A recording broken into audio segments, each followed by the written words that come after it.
मतलब बिटिया ने हाँ बोला तो भी मारी गई और बिटिया ने ना बोला तो भी। चलो ये तो बिटिया थी, बेटा राहुल राजपूत, जहांगीरपुरी, दिल्ली, उसको सड़क पे बुला के उसकी हत्या कर दी गई।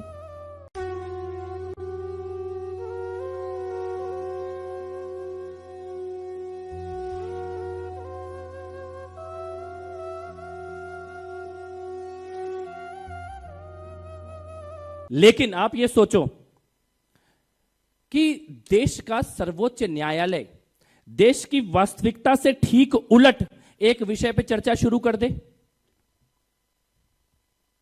यह है बौद्धिक आतंकवाद।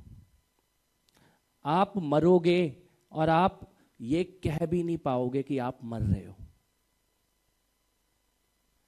एक आतंकवाद तो वो होता था जो औरंगजेब, बाबर, ये सब आक्रमणकारी आते थे, आया मारा लूटा गए, कुछ रुक गए, कुछ चले गए, और इनमें से किसी से पूरे 1500 वर्षों के इतिहास में एक दिन भी भारत इनसे पराजित नहीं हुआ। एक दिन भी। हम पराजित कहां हुए? जब इनके जाने के बाद, अंग्रेजों के भी जाने के बाद हमें हमारा इतिहास पढ़ाया गया, उस इतिहास की किताब में पढ़ाया गया कि हम पराजित हो गए। कौन जीता कौन हारा ये हमारे अपने लोगों ने झूठ बताना शुरू कर दिया। वहां पर पराजित, हम युद्ध के मैदानों में पराजित नहीं हुए, हम इतिहास की किताबों में पराजित हुए। क्यों? जिससे कि हमारे मन में यह बैठ जाए कि हम तो पराजित हुए, हमें तो कोई भी आया, बाहर से आया, हरा के चला गया। आगरा से लेके महरौली तक इतने किलोमीटर में जिनका दुकानदारी चलती थी उनको भारत का राजा बता दिया गया। वहां से ये मानसिक और बौद्धिक आतंकवाद की शुरुआत हुई है। वहां से हमारे दिमाग में दो झूठ, जो मैं अपने हर मंच पे कहता हूं कि हमको अपने मन में बैठा लेने चाहिए कि ये दो चीजें झूठ है। पहला झूठ कि भारत 1000 साल गुलाम रहा, इससे बड़ा कोई झूठ नहीं हुआ। भारत एक दिन भी गुलाम नहीं रहा किसी का। कोई भी आपको बोले, किताब में बोले, लेखक बोले, विचारक बोले, कोई भी बोले कि भारत 1000 साल गुलाम रहा, वो इस झूठ का शिकार है। हम एक दिन के लिए भी गुलाम नहीं रहे, हम सतत संघर्ष में रहे हैं। और संघर्ष बेशक 500 साल चलाओ राम जन्मभूमि का, लेकिन हम पराजित नहीं हुए। मंदिर वहीं बन रहा है आज। आप कल्पना करो, पूरे विश्व के मानव सभ्यता के इतिहास में ऐसा कोई समाज नहीं होगा जिस दिन इस औरंगजेब के समय प्रयागराज का नाम इलाहाबाद रखा गया, तब से लेके अगले 500 सालों तक इस देश की सत्ता, इस देश की किताब, इस देश के इतिहास लिखने वाले सभी इलाहाबाद बता रहे थे। लेकिन भारत का मानस देखो, भारत की लोक परंपरा देखो, एक पीढ़ी से दूसरी पीढ़ी तक सब बताते रहे ये प्रयागराज है, प्रयागराज है, प्रयागराज है। और जिस दिन भगवाधारी बैठा सत्ता में, वो इलाहाबाद गंगा में बह गया। किसी किताब में तो नहीं बता रहे थे, कोई इतिहास में नहीं बता रहे थे, सरकारी रिकॉर्ड में नहीं बता रहे थे, और 500 साल तक नहीं बता रहे थे। तब भी 5 मिनट लगा, तो हम पराजित कैसे हुए? लेकिन सबसे बड़ा झूठ, दूसरा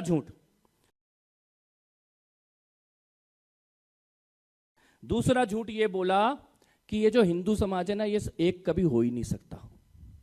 ये बोलते हैं ना कि ये तो आपस में ही लड़ते हैं, ये कभी एक नहीं हो सकते। ये इस बौद्धिक आतंकवाद के ये दो सबसे बड़े हथियार हैं। मैं आपके सामने एक तथ्य रखता हूं, पूरी दुनिया में कोई भी धर्म, कोई भी विचार जिसके 100 करोड़ लोग एक ही देश में एक साथ बिना युद्ध के रह रहे हो, किसी का भी नाम बता दो, फिर बोलो।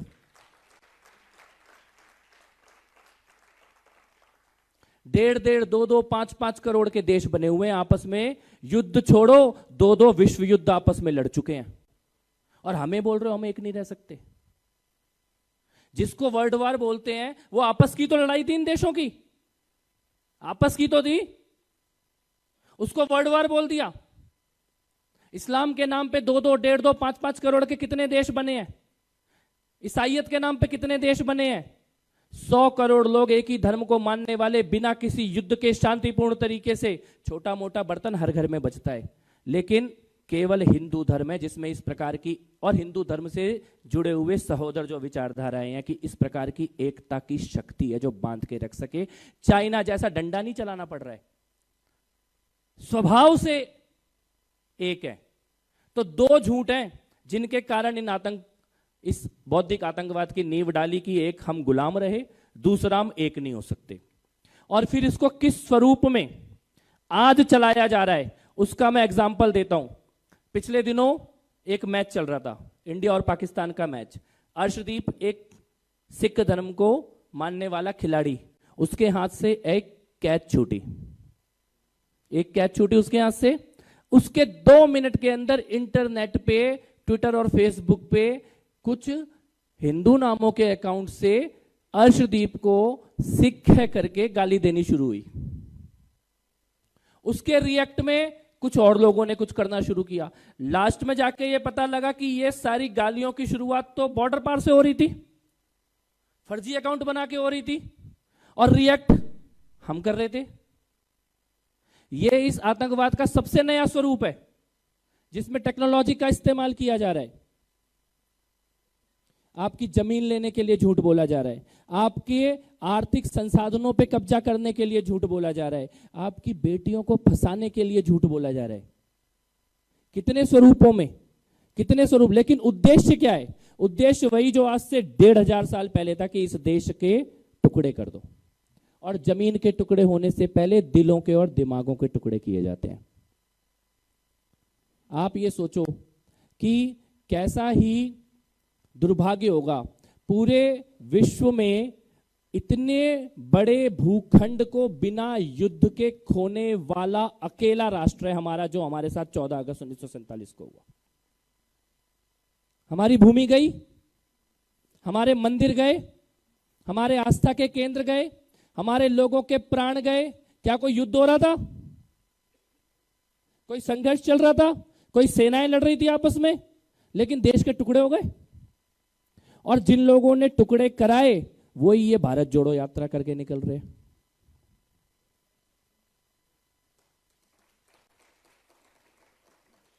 क्यों बोल रहा हूं मैं ये? अभी भी तोड़ रहे हैं। मैं क्यों बोल रहा हूं? देखिए, आतंकवाद के स्वरूपों की जब मेरे से पूछा गया ये आतंकवाद का कैसा स्वरूप है, नाम रखा भारत जोड़ो, और हर उस व्यक्ति को जोड़ते चले गए जिसने कभी ना कभी देश को गाली दी होगी, धर्म को गाली दी होगी। एक ने तो सड़क पे केरल में गौ माता को काटा, ये दिखाने के लिए कि मैं नहीं मानता गौ माता। वो उसको सबसे पहले उससे शुरुआत करी, उससे शुरुआत की। उसके बाद चुन चुन के और बोला क्या? कल की घटना बताता हूं। कल और परसों 2 दिन के अंदर एक दिन बोला कि वीर सावरकर स्वाधीनता सेनानी नहीं है, और दूसरे दिन उनका ही एक व्यक्ति बोल रहा है कि वो डॉन अब्दुल लतीफ वो बहुत दयावान और दयालु और लोगों की मदद करने, मतलब कि सावरकर को तिरस्कार करो और अब्दुल लतीफ की चालीसा पढ़ो और नाम रखो भारत जोड़ो। तो जोड़ो हुआ कि तोड़ो हुआ? जोड़ो हुआ कि तोड़ो हुआ? अब कोई बोले कि इसको आतंकवाद क्यों बोल रहे हो, तो ये ही तो बौद्धिक आतंकवाद है कि नहीं है? भाई, कश्मीर में सेना की गाड़ी चलती थी 370 हटने से पहले, उसके सामने अचानक बच्चे आते थे, पत्थर मारते थे। सेना का कोई जवान उतरे इससे पहले पत्थर मार के भाग जाते थे। ऐसे ही होता था, ऐसे ही होता था। तो ये बौद्धिक पत्थरबाज हुए कि नहीं हुए? Intellectual stone pelters. किधर भी पत्थर मार दो और भाग जाओ, किधर भी पत्थर मारो और भाग जाओ। हमारी आस्था पे पत्थर मारो, हमारी परंपरा पे पत्थर मारो, हमारे सिद्धांतों पे पत्थर मारो, हमारे इतिहास पे पत्थर मारो। उसको कोई सही बताने की कोशिश करे उस पे पत्थर मारो। जो मारे, आपके राज्य में खड़ा हूं, राजस्थान में 3 दिन पहले आपके मुख्यमंत्री का बयान आया। दिल्ली में एक बिटिया को, श्रद्धा को, आफ्ताब नाम के एक लड़के ने बहुत ही निर्ममता पूर्वक 35 टुकड़ों में काटा। और ऐसे नहीं काटा, 2.5-3 साल की प्लानिंग करके काटा। 2020 का उस लड़की का कंप्लेंट है कि उस लड़की को 2020 में कह रहा था कि तेरे को कई कई टुकड़ों में काट के फेंक दूंगा। फ्रिज अलग से खरीद के लाया, काटने के लिए अलग से सामान खरीद के लाया, काटने की ट्रेनिंग अलग से लेके आया, उसके बाद रात को जाके जंगलों में टुकड़े टुकड़े करके फेंक दिया, और आपका मुख्यमंत्री बोल रहा है दुर्घटना है। दुर्घटना है यानी कि आप क्राइम को एक्सीडेंट में कन्वर्ट करना चाह रहे हो, आप उस व्यक्ति को आज ही क्लीन चिट देना चाह रहे हो। यह क्या है? यह कौन सा पर्दा डालने की निर्लज्ज कोशिश है? किस प्रकार के पर्दे डाले जा रहे हैं सामने से हो रहे अपराधों पर? आज आप यहां इस मंच से खड़े होकर प्रणय जी या मैं, हम में से कोई लव जिहाद बोल दे तो बोलेंगे भड़काऊ। आप ये बताओ, श्रद्धा की घटना लव जिहाद हो सकती है, यह कहना भड़काऊ है कि श्रद्धा की घटना दुर्घटना है यह कहना भड़काऊ है? क्या है भड़काऊ? किस चीज से भड़कना चाहिए समाज? किस चीज से क्रोध आना चाहिए? किस चीज से आक्रोश होना चाहिए? और खाली श्रद्धा के साथ हुआ क्या? आपको मैं एग्जांपल देता हूं। झारखंड, दुमका, अंकिता, वो लड़की के पीछे एक लड़का पड़ा, उसने उसको मना कर दिया। अंकिता ने बोला मेरे को तेरे से कोई संबंध नहीं रखना, उसने अंकिता को जला दिया। दिल्ली फरीदाबाद बॉर्डर, निकिता तोमर, उसने मना किया मेरे को संबंध नहीं रखना, उसको गोली मार दी। दिल्ली मेहरौली श्रद्धा, उसने बोला मुझसे संबंध रखना है, मेरे साथ रह रहा है तो मुझसे शादी भी कर ले, तो उसकी हत्या कर दी। मतलब बिटिया ने हां बोला तो भी मारी गई और बिटिया ने ना बोला तो भी। चलो ये तो बिटिया थी। बेटा राहुल राजपूत, जहांगीरपुरी, दिल्ली, उसको सड़क पे बुला के उसकी हत्या कर दी गई। ध्रुव त्यागी, सड़क पे बुला के, यानी लड़की हुई तो लड़की मारी गई, लड़का हिंदू हुआ तो लड़का मारा गया, लड़की ने हाँ बोली तो मारी गई, लड़की ने हाँ बोला तो मारे गए। और इस सब के बीच में कोई बोले कि भैया मानो या ना मानो लव जिहाद, इसके बारे में चर्चा तो कर लो। जो बेटियां बोल रही हैं कि उनको झूठ बोला उसके बारे में बात तो कर लो, तो बोले भड़काऊ है। मैं आपको एक बात कहना चाहता हूं, जिहादियों से, आतंकवादियों से, हमलावरों से, आक्रमणकारियों से लड़ने की शक्ति भारत की पुण्य भूमि में हमेशा से रही है, लेकिन आज इनको बचा के पर्दा डालने का काम जो गद्दार कर रहे हैं, उनसे लड़ने के लिए बौद्धिक शक्ति पैदा करनी होगी। ये किसी को भी खड़े खड़े मासूम साबित कर देंगे। अजित भारती भाई को पता है, स्वाति गोयल शर्मा, ये सबने दिल्ली दंगा कवर किया। ताहिर हुसैन को ऐसा मासूम घोषित कर दिया गया था कि ऐसा लग रहा था कि उसके पीछे बंदूक रख के किसी ने कहा होगा कि बम फेंक। मैं एक और एग्जांपल आपको देता हूं। इसको दुनिया के पत्रकारिता के इतिहास में ऐसा कभी नहीं हुआ होगा। दिल्ली के दंगे चल रहे थे, शाहरुख पठान नाम का एक लड़का बंदूक लेके पुलिस वाले के ऊपर बंदूक तान दी शाहरुख पठान ने। उसकी फोटो थी पूरे देश में, उसकी वीडियो थी पूरे देश के सामने, सबको पता था इसका नाम शाहरुख पठान है। लेकिन रात को 9 बजे एनडीटीवी में प्राइम टाइम पे रवीश कुमार आके बैठा और बोला ये बंदूक लेके आप जिसको देख रहे हो इसका नाम अनुराग मिश्रा है। आपको बढ़िया लग रहा है ये? लेकिन आप ये बात सोचो, क्या इस दुनिया के, विश्व के इतिहास में कोई पत्रकार इतना बड़ा झूठ बोलने के बाद अपनी नौकरी बचा सकता था? बचा सकता था कोई? और उस वक्त जब एक शहर जल रहा हो, इस एक झूठ का क्या रिस्पॉन्स हो सकता है? लोगों के जीवन पे क्या असर पड़ सकता है? मैंने क्योंकि दिल्ली के दंगों को बहुत नजदीकी से देखा है, लोगों की पीड़ा को, उनके कष्ट को, इसलिए मैं एक और एग्जांपल देता हूं। जामा मस्जिद से एक भीड़ निकलती है और दिल्ली गेट पे आके दरियागंज के थाने पे आग लगा देती है। पुलिस जितने आग लगाने वाले हैं सबको पकड़ती है। पकड़ने के बाद पुलिस को पता लगता है ये सारे 15 साल और 16 साल के लड़के हैं जिन्होंने आग लगाई है। पुलिस पकड़ के उनका नाम रजिस्टर में नोट करे, इससे पहले पहले वहां पे जुवेनाइल जस्टिस का कमिश्नर आके बैठा होता है वकीलों के साथ कि ये 18 साल से छोटे बच्चे, इन्हें जेल में नहीं डाल सकते, तुम छुटा के लेके जाता है वहीं से। ये पर्दा, ये सिस्टम। एक और एग्जांपल, आप हिल जाओगे। हनुमान जयंती का दिन, हनुमान जयंती का जुलूस निकल रहा है। दिल्ली के जहांगीरपुरी में कबाड़ी की बस्ती, कबाड़ी की बस्ती से हनुमान जयंती के जुलूस पे पहले पत्थर चलाए गए, फिर गोली चलाई गई और दिल्ली पुलिस का कांस्टेबल सब इंस्पेक्टर उसको गोली लगी इधर हाथ में इसलिए लगी कि उसका ऐसे हाथ था, वरना छाती पे मारी जा रही थी। दिल्ली पुलिस पे गोली चलाई, पत्थर चलाए, सब कुछ चलाए। दिल्ली पुलिस ने एक आदमी को गिरफ्तार किया, अंसार कबाड़ी का काम करने वाला, रात को 8 बजे गिरफ्तार किया। सुबह 9 बजे भारत की सुप्रीम कोर्ट में देश के 5 सबसे बड़े वकील खड़े हुए थे उसको छुटाने के लिए। जो वकील एक दिन में खड़ा होने का 10 लाख रुपया देते हैं और आप और मैं अपना पूरा घर भी बेच दें तब भी 12 घंटे के अंदर उनको कोर्ट में नहीं खड़ा कर सकते अपने फेवर में। वो जहांगीरपुरी के एक कबाड़ी के लिए कोर्ट में खड़े थे, सुप्रीम कोर्ट में खड़े थे। सुप्रीम कोर्ट उन्हें सुन रहा था, 5 देश के सबसे बड़े वकील। उस वक्त मेरे मन में आया कि ये कनेक्शन क्या है, कहां से आ गए इस आदमी को क्या इन वकीलों के घर में घुस के अपॉइंटमेंट लेने का भी टाइम नहीं मिल सकता इसके घर वालों को? तो ऐसे कैसे खड़े हो गए इस देश के सबसे बड़े वकील अंसार के लिए?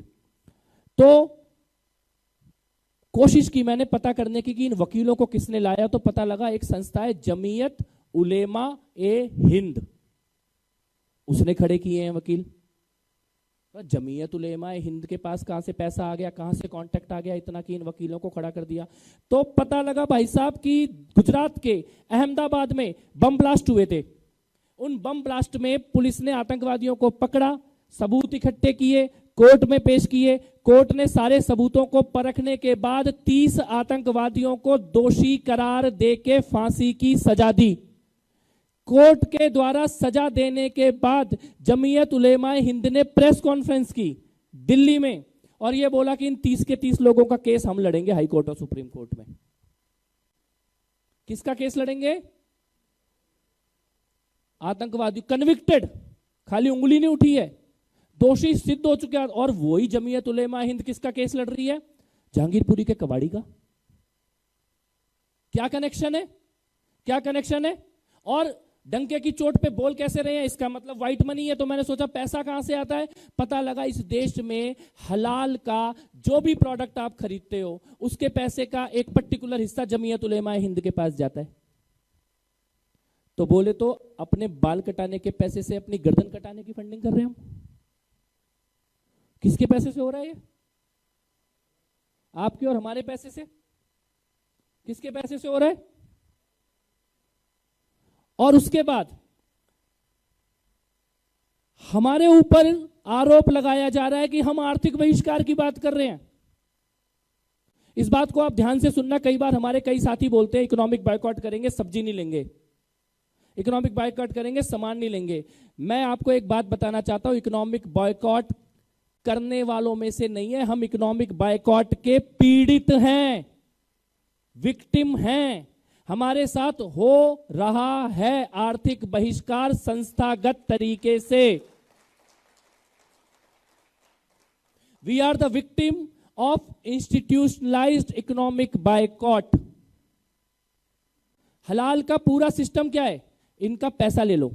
आज की तारीख में आप देश के किसी भी शहर में, मैंने अभी जोधपुर में ज्यादा तो समय नहीं बिताया, अभी तो 2 ही घंटा हुआ आया हुआ, लेकिन मैं तब भी कह सकता हूं, आपकी गाड़ी पंचर हो जाए, आपका एसी ठीक कराने का काम हो, आपका बाल कटाने का काम हो, आपका फल का काम हो, सब्जी का काम हो, बेकरी का काम हो, सुबह से लेकर शाम तक जितना भी आप खर्चा करते हो, और दिल्ली में, मुंबई में, बाकी शहरों में ओला का, उबर का, फूड डिलीवरी का, जोमेटो का, स्विगी का, जितना भी काम हो, जनसंख्या के अनुपात से 10 में से 2 जिसको होना चाहिए वो 10 में से 9 है कि नहीं है?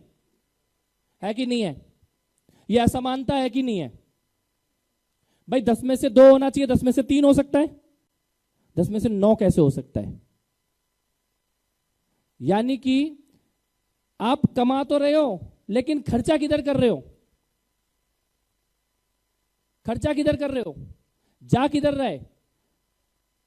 इस सारी बातों का, चाहे वो हलाल की बात हो, चाहे वो लव जिहाद की बात हो, चाहे वो राजनीतिक सत्ता के शिखर पे बैठे हुए लोगों के मूक समर्थन की बात हो, चाहे वो पत्रकारों के द्वारा बोले जा रहे सफेद झूठ की बात हो, चाहे वो जजों के द्वारा, न्यायालय के द्वारा, न्यायाधीशों के द्वारा डाले जा रहे पर्दे की बात हो, इस सारी बातों का पर्दा अगर उठा के देखोगे तो आप ये देखोगे कि हम दुनिया के सबसे ज्यादा पीड़ित और शोषित समाज हैं और हमें इसका रोना सीखना पड़ेगा। हमें बार बार ये कहना पड़ेगा हमारा शोषण हो रहा है, हमारा अत्याचार हो रहा है, हमारे बच्चों को मारा जा रहा है। और वो भी कब? अभी किसी ने फेसबुक पे लिखा कि अगर देश के 2 टुकड़े पूरी तरह ठीक से भी किए गए होते तो बिटिया के 35 टुकड़े ना हुए होते। जब कर ही रहे थे तो, जब किया ही था तो आर्थिक रूप से, सामाजिक रूप से, राजनीतिक रूप से, इतिहास की किताबों में, मानसिक रूप से, किस किस स्तर पर, कहां कहां पर, कौन कौन से मोर्चे पर। और अंतोगत्वा उद्देश्य, अब की बार उद्देश्य ये नहीं है उनका कि कोई भारत के टुकड़े करेंगे। भौगोलिक बचे ही क्या है हमारे पास? भौगोलिक बचे ही क्या है? इस 80-90 करोड़ लोग इतने में तो रहेंगे ही, इतनी जमीन तो चाहिए ही है जिंदा रहने के लिए। लेकिन इसी के बीच में क्या छोटे छोटे छोटे छोटे छोटे ऑलरेडी नहीं बन चुके? द्वीप बोलो, आइलैंड बोलो, मिनी पाकिस्तान बोलो, ऑलरेडी नहीं बन चुके? दिल्ली का जहांगीरपुरी क्या हुआ? शाहीन बाग क्या हुआ? हर शहर में ऐसे नाम गिनाए जा सकते हैं कि नहीं गिनाए जा सकते? उस वातावरण में हम लोग आज बैठे हुए हैं, उन परिस्थितियों में हम लोग आज बैठे हुए हैं, और ये सारे स्वरूप को आतंकवाद कहना और मानना ये आवश्यक है। चाहे उसको आप बौद्धिक आतंकवाद बोलो, किसी को आप राजनीतिक आतंकवाद बोलो, किसी को आप पत्रकारिता का आतंकवाद बोलो, किसी को आप न्यायपालिका का आतंकवाद बोलो। न्यायपालिका का आतंकवाद तो इतना बड़ा आतंकवाद है कि बोलने से पहले नोटिस आ जाता है। जो पूरे देश को अभिव्यक्ति की स्वतंत्रता का पाठ पढ़ाते हैं, उनके बारे में 2 मिनट के व्यक्ति की स्वतंत्रता करके देख लो। लेकिन इन सारी बातों का निष्कर्ष क्या है? इन सारी बातों का निष्कर्ष ये है कि आज जो लोग भारत मां के स्वरूप को मां के रूप में पूजा करते हैं, जो लोग हिंदू धर्म की परंपराओं को, सनातन धर्म के सिद्धांतों को और सनातन धर्म से जुड़े हुए सभी मतों को, मतांतरों को आगे बचे रहें, इसमें भरोसा करते हैं, उनको यह समझना होगा कि संकट किधर है, और उसके बाद एक दूसरे का हाथ थामना होगा। उसके बाद यह सुनिश्चित करना होगा कि आपके इस इकोसिस्टम के मुकाबले में हमारे पास भी एक इकोसिस्टम हो। लड़ने के लिए नहीं, लेकिन बचने के लिए तो हो। किसी कन्हैयालाल की हत्या हो जाए, आज कन्हैयालाल जी के केस में उन जिहादियों के साथ कौन से वकील खड़े और हमारे साथ कौन से वकील खड़े हैं, दोनों की तुलना करोगे तो रूह कांप जाएगी। कौन कौन से बहाने देके बताने की कोशिश।